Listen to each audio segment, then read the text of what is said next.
په یو داسې کلي کې چې د غروب په لمن کې پروت و، د رحمان کاکا د ټکټر غږ د سهار اذان ملګری و.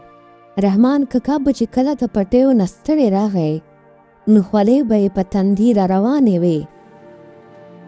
یوه ورځ زمینې ورته د اوبو کټوری ونیوله او په داسې حال کې چې د پلار د شړېدلو لاسونو ته یې کتل، په ټیټ غږ یې وویل: بابا ها، نن بیا ډېر ستړی ښکارئ. دا لاسونه دې ولې داسې چاک چاک دي؟ لږ ارام وکړه. رحمان کاکا یو سوړ اسویلی ویستو او ویې ویل: بچی، کسان چې تر څو پورې خپله وینه او خولې پټۍ ته ور نه کړي ځمکه غنم نه ورکوي. زما خو تیر شول، بس ستا او د جلیل لپاره د هر څه کوم چې سبا ته د چا محتاجه نه شئ. په همدغې وخت کې جلیل په دروازه راننوتو. ویښتانو ته یې تیل وهلی وو او نوې جامې یې اغوستې وې. رحمان کاکا ورته وکتل: بچیا، نن بیا کوم خوا روان یې؟ نن خو لږ راسره پټي ته لاړ شه، د غنمو ټرالي بارول دی. جلیل په بې پروایۍ وویل: بابا، دا د خاورو کارونه زما رانه کېږي. زما ملګري بهر زما انتظار کوي. نن په کلي کې د چرګانو جنګ دی، زه هلته ځم. رحمان کاکا په غوسه شو او غږ یې لوړ شو: لعنت په داسې منظرو جلیله، دا پیسې چې ته بېځایه لګوې، دا زما د هډوکو اوبه دي، دا د جوړګرو ملګرتیا به دې ټوک کړي. جلیل په تلو تلو کې ویل: بابا، ته هسې زوړ شوی یې، په هر څه کې رنګ کوي. زه لاړم درنه. مازدیګر مهال و. رحمان کاکا د جومات په دروازه کې ناست و چې د کلي او نور سپین ږیري ورته راغلل. ملک په غوسه وویل: رحمانه، دا ستا زوی نن بیا زموږ د زامنو سره جوړې کړې. نه یوازې خپله حرام دي بلکې د ټول کلي ځوانان یې بېلارې کړي دي. که نن دې کنټرول نه کړو نو له کلي به یې وباسو. رحمان کاکا په دردېدلي غږ وویل: ملک صاحب، ستاسو په مخ کې شرمنده یم، خو زه څه وکړم؟ زوی مې زما له لاسه وتېرې. کله چې رحمان کاکا کور ته راغی، جلیل یې په مټو ونیو او په داسې حال کې چې په سترګو کې یې اوښکې وې ورته ویې: بچیا، دا سپینه ږیره مې وګوره، نن مې ټول کلي ته سر ټیټ شو. آیا ته غواړې چې پلار دې په دې پیرې کې د خلکو پیغورونه واوري؟ جلیل مټ دې خلاص کړ او په چغه یې وویل: پلاره، ما ته نصیحتونه مه کوه، زه خپله خوشحالي غواړم. یوه شپه ناڅاپه د جلیل د مور له خونې نه د دوم ټوخي غږ راغی. سمینې په چغه کړه: بابا راشه، مور مې بېهوشه شوه. د کلي ډاکټر چې کله راغی نو رحمان کاکا ته یې په غږ کې وویل: رحمانه، دا د دې زړه ولونه بند دي. که سمدستي ښار ته ونه رسول شي نو ژوند یې په خطره کې دی. کم نه کم 50,000 روپۍ غواړي. رحمان کاکا په همهغه شپه خپل زوړ ملګری ټکټر په نیمه بیه خرڅ کړو.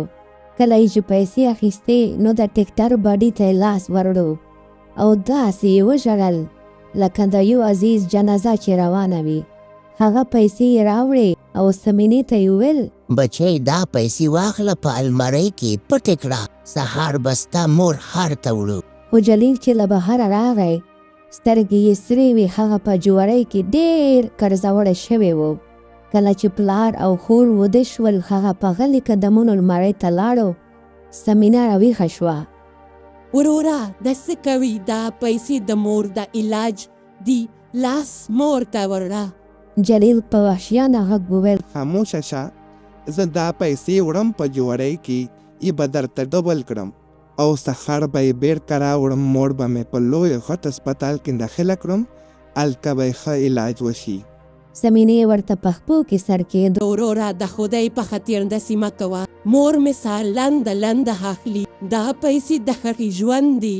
خو جلیل هغه په لغته وویله او پیسې واخیستې او وتښتېدو. سهار چې کله رحمان کاکا پاڅېدو، المارۍ یې خلاصه کړه او سمینه په ځمکه پرته وه او ژړل یې.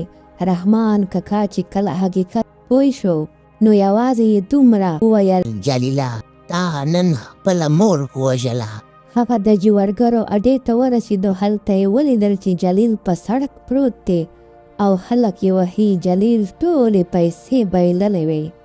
رحمان کاکا ورته وکتل او په داسې غږ یې وویل: چې د هر چا زړه یې وسوځو.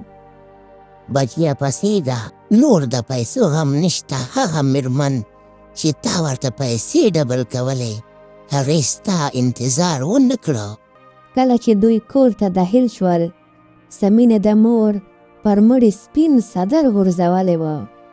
جلیل چې کله د مور یخ نسونه ونیول نو داسې چغه یې کړه چې د ټول کلي خلک راټول شول. هغه د مور په پښو کې سر کېښود. مورې پسې ده، ما وبخه، ما ستا د ژوند سودا وکړه. مورې یو ځل سترګې وغړوه، زه توبه کوم، زه به بیا جواري نه کوم. خو مور یې د تل لپاره خاموشه شوې وه. رحمان کاکا یو کونج ته ناست و او خپل شلیدلي لاسونه یې مړول. هغه اوس نه ټکټر لرلو او نه د کور ملکه. د هغې ورځې وروسته جلیل لیونی شو. هغه به په کوڅو کې ګرځېده او هر چا ته به یې ویل جواري مه کوئ، جواري بده بلا ده، جواري مه کړئ. اوس مې دا حال دی، هر پر د پلار ملا ماتوي. دې کهانۍ مقصد دا دی چې مور او پلار مه ځوروئ او خپلو بچو دپاره ښکلې ځواني خاورې کړئ او تاسو د مستقبل دپاره لګیا دی. بس په اخره کې دومره وایم چې مور او پلار چې څوک هم خفه کوي، نه یې په دې دنیا سکون وي او نه یې په هغې دنیا سکون وي. مور پلار چې ژوندي وي دا د الله لوی ډېره سخت نعمت دی.